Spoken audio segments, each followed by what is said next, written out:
ne pouvait pas rester seulement par là. C'est le Saint-Esprit qui avait parlé sur Moïse. Et le diable, le monde des ténèbres, les sorciers ont récupéré cela. Ils commençaient maintenant à manipuler le peuple de Dieu. Les chrétiens ont perdu, bien aimé, la potentialité de l'espionnage. Les souverains sacrificateurs ont perdu ce bien-aimé, la potentialité de l'espionnage. C'est pourquoi les enfants d'Israël, ils ont subi des conséquences. Ils ont subi la mort. Ils ont passé en guerre, jusqu'à arriver en guerre de ces jours. Ils sont rendus vainqueurs. Alléluia. Les enfants d'Israël, pour être forts aujourd'hui, ils ont repris les versets de Nombres chapitre 13. C'est pourquoi dans la guerre de ces jours, le peuple juif bien-aimé, il se rassemblait de renseignements pour chercher où se trouvent les ennemis.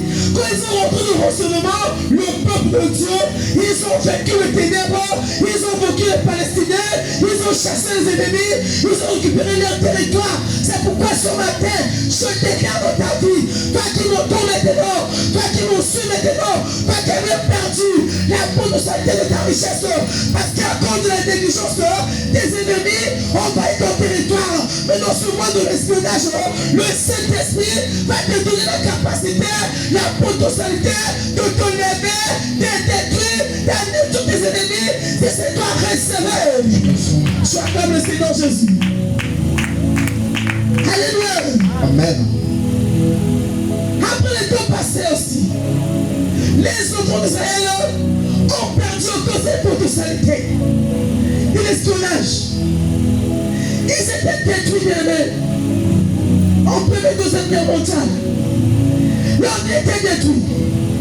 Mais dans l'Antiquité, à cause des désobéissances, la Bible révèle que les Romains, ils sont accaparés encore de là-bas.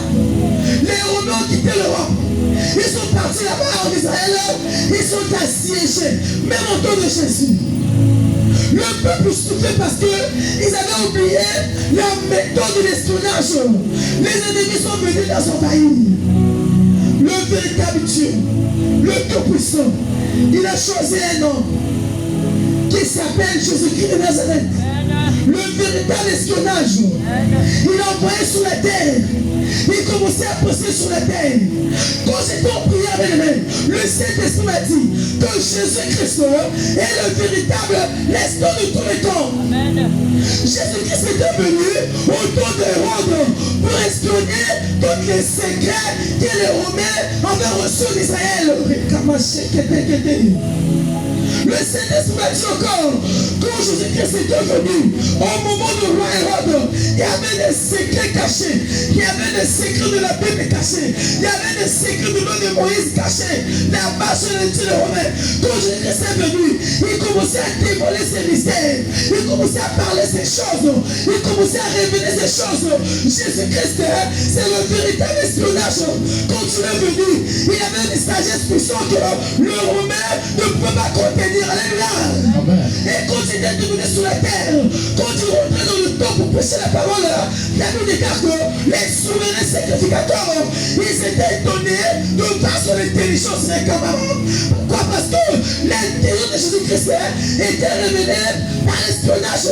Jésus-Christ, le véritable espion, il rentrait dans leur corps, il lisait même les manuscrits qui étaient perdus, il dévoilait les mystères cachés, il dévoilait les mystères d'Ésaïe 60. Alléluia. Jésus-Christ, le véritable espion. Et quand il a commencé à prêcher, il a commencé à parler des choses de Moïse, les choses